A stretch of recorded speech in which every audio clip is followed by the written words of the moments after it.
தாவேக தலைவர் விஜய் அடுத்த மாதம் சுற்றுப்பயணம் மேற்கொண்டு தமிழக மக்களை சந்திக்க உள்ள நிலையில் சுற்றுப்பயணத்திற்கான சிறப்பு பேருந்து தயார் செய்யப்பட்டு பனையூர் அலுவலகத்தில் நிறுத்தி வைக்கப்பட்டுள்ளது. விவரங்களை தருகிறார் செய்தியாளர் மகேந்திரன். வணக்கம், விவரங்களை சொல்லலாம். தமிழக வெற்றி கழக தலைவர் விஜய் அடுத்த மாதம் முதல் சுற்றுப்பயணம் சென்று மக்களை சந்திக்க திட்டமிட்டிருக்கிறார். இதற்காக சிறப்பு பேருந்து ஒன்று ஏற்பாடு செய்யப்பட்டிருக்கிறது. இந்த பேருந்து தற்பொழுது பனையூர் அலுவலகத்தில் நிறுத்தி வைக்கப்பட்டிருக்கிறது.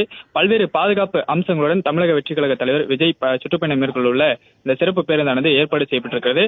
விஜய் மேலே எழுந்து நிற்கும் பொழுது அவரை ரசிகர்கள் யாரும் தொட முடியாதவாறு, யாரும் கிட்டே நெருங்க முடியாதவாறு தடுப்பு இரும்பு கம்பிகள் போன்று அந்த பேருந்தை சுற்றிலும் மேற்பகுதியில் அமைக்கப்பட்டிருக்கிறது.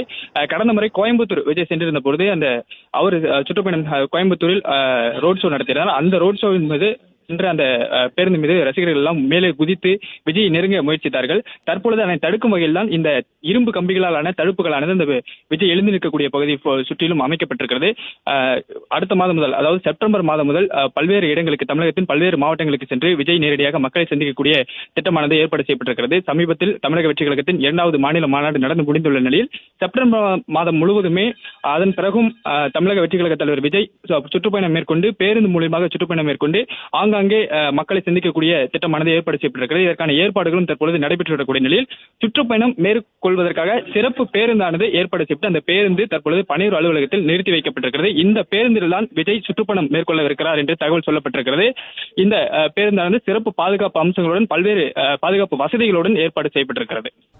விவரங்களை வழங்கியமைக்கு நன்றி மகேந்திரன்.